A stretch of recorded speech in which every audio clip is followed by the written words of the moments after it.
Well, basically, I always wanted to design an American muscle car, and when I was at Ford, at that time the Mustang had just been finished, so I didn't really get time to or chance to work on it. So I drove past Beau, came in, and said, "Hey, it would be really fun one day to do a program together, and here's what I'm thinking." So I showed the sketches to Beau. Yeah, he says sketches. He came in with this beautiful car rendering already done. My jaw dropped to the ground. I said, "This is absolutely gorgeous. Let's do this. How soon can we get started?" And we got started immediately. It was pretty amazing because from an idea in Henrik's head to the car that you see here took about 3 months, which in our world is an impossibly short amount of time. So we've been really excited about this project, and I couldn't imagine having more fun building a car.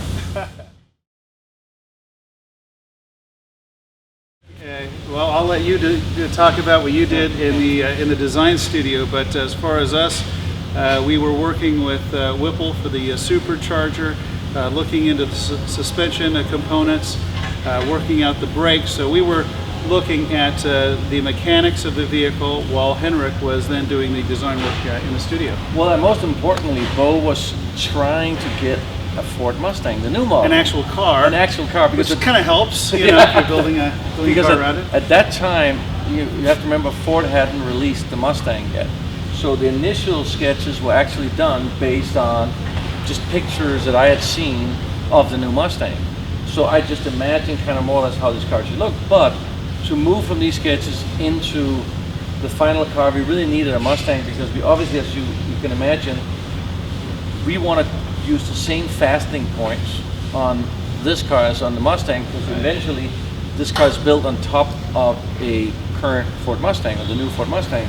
So Beau was really, you know, calling about getting this. I would call Beau every day and say, "So when is the Mustang coming? When is the Mustang?" And we already had started, so we finally got it sort of real in last minute, and we only had one. So once we started taking that apart and building this car, we had no other reference. So, you know, we had to be very careful taking something apart, looking at it, and then destroying it, and then building something new. So it was an exciting process, and one of the good things that came out of that process, I think, was that we never actually took time to step back and take some emotion out of this project. It was just pure emotion all the way through, and it shows, I think, up in the final product because it's just pure. We didn't start, well, maybe this is too much, maybe we should change that. It was just full speed. So it's really the raw passion and emotion from Beau and myself and everybody who worked on the project that is showing, and I think you can see it in the car. Yeah, what I loved is getting the computer renderings of the car, and then Henrik, when you did it in clay for that first time and being able to see it like, oh my gosh, the whole body. And you're exactly right, it captured all that emotion in there that we could see then translated to the finished product. So it was great. Yeah, I mean, one of the things that I wanted to look at was really, you know, when you look at these sort of 60s Shelby Mustangs and other special Mustangs, especially of the 60s and maybe a little early 70s, they really showed their muscle. I feel really there was a time when everybody was free. The designer was free to sort of just do what he wanted to do, and of course power was, you know, you couldn't get enough of it. And so it was that time just before we started restrictions and difficulties and all that. So, and I think the car showed, and I kind of wanted to bring some of that spirit back, and I think the American muscle car is about that. And so there was a lot of discussion, and I remember Beau saying, "Hey, it'd be really cool if you can somehow show the carbon fiber." So I was thinking a lot about it, and in fact, Brandon came up with the idea, one of the guys that worked on the project, about maybe we can show it somewhere in the stripe. So we came up with the idea about basically taking the paint off and showing the carbon fiber in the stripe. And then later I thought about what if we could do the same thing on, you know, the grill, because normally the grill is plastic, But if you show that in sort of raw carbon fiber matte, it would be kind of cool. And of course, then we are showing a lot of the aerodynamic features around the car. So that for me was very exciting to be able to do that. And also things like this chrome bar is real aluminum milled out. So we have a lot of qualities in this car that I think is part of what makes a lot of cars interesting also later to work on or polish. And when you look at classic cars, it's real, you know, metal and aluminum, and that's really what we want to bring into this car. So some of that history into this car, both in terms of the materials, but of course it has advanced materials. I mean, carbon fiber is from race cars, right? And the entire body is carbon fiber, with the exception of the roof and the doors for safety purposes.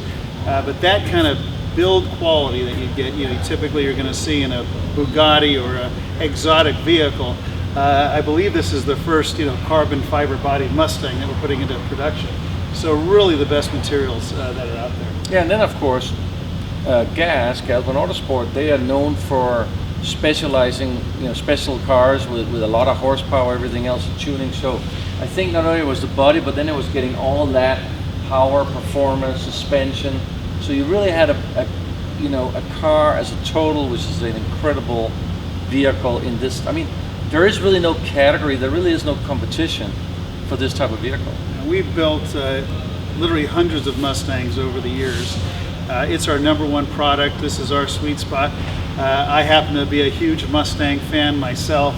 Actually got a chance to work with Ford on the 50th anniversary of the Mustang, so this is a huge passion project for all of us. So the performance-wise, our guys really, you know, they were chomping at the bit to do a vehicle like this. We've been fantasizing about it for a long time. But to hit the 725 horsepower with the Whipple supercharger in there, we've got the Brembo brakes to help it stop, an amazing suspension system throughout, and it really came together as a very cohesive package. So what's beautiful about the project is it looks great, but also it lives up to the promise underneath. So it will actually perform, drive, and handle as good as it looks. And that was the mutual goal between us. I do my part on the, or our part I should say, Galpin Auto Sports on the performance of the vehicle. We also do the wheels, the interior, and it's up to Henrik to come up with the most beautiful design, which of course he knocked it out of the park on. But you know, one of the nice things about this car and this project for me was also that it's something that it's, you know, no large car maker want to do a project like this because, you know, you're only going to make very few of these cars. But there's a lot of car enthusiasts out there that love to have something special. And of course, we are car enthusiasts. And the unique thing about this project is really that we had the whole loop of what's necessary to make a successful project. Okay, we had the design, but we also had somebody who could build it. We had, of course, Galpin Auto Sport, and then we had, of course, Galpin, which are, you know, the seller and distributor of this vehicle. So if you have all that together, that really is something that's hard to replicate in the industry if you make such a small project. And that's kind of what makes this project unique, that you're going and you're buying a car that is really an exotic car, an American muscle car, but an exotic car, where you're buying it from, you know, a real car dealer. And that's something that is kind of unique with this type of vehicles. And we're fortunate. We're actually not only the #1 Ford dealer in the world, we're actually the #1 Mustang dealer in the world. They've been so for many years. So yeah, this is again, passion's passion. You can't overuse that word, especially in this case. In the beginning, we were so excited that I don't think we fully understood that we were creating almost a whole new segment at that point in time. I think when I look at it now, and I look at sort of the price segment we're in, you know, we're not in a supercar segment where you're talking about hundreds and hundreds of thousands of dollars, and we're also not sort of in the upper OEM segment of cars. We're sort of in a very unique segment, which there really is no real competitor for this car because it's an American muscle car. There's nothing there in that price segment and with that type of looks and performance. And secondly, I think that specifically because it sort of has that history of a modified Mustang, but like Shelby's, and there's a lot of others that have done modified Mustangs, But we kind of took it to a whole new level that nobody's seen before. And I think that's what's unique about this car. And I hope that this car has a good chance of being somewhat of a collectible car, because there's so much work, sweat, and everything else that went into this car, and you can really see it when you look at it. You know, it's not just, it's a lot more than a modified Mustang, really. It's almost a whole new car. Usually a coach-built car is in the millions of dollars, if not the hundreds and hundreds of thousands of dollars. So I believe this is the only coach-built car available in America, and you know, starting at just over $100,000 at $109,000 is a relative bargain, especially for the exotic materials that you're talking about here. 125 once you get into all the performance and everything, but it does sound expensive on one hand. On the other hand, it is an absolute bargain. So we really think that we're bringing a great value to this segment. And if you look horsepower to horsepower, again, I think there's another value story there for sure. Because I'll put this car up against cars that are 3 times the price any day of the week.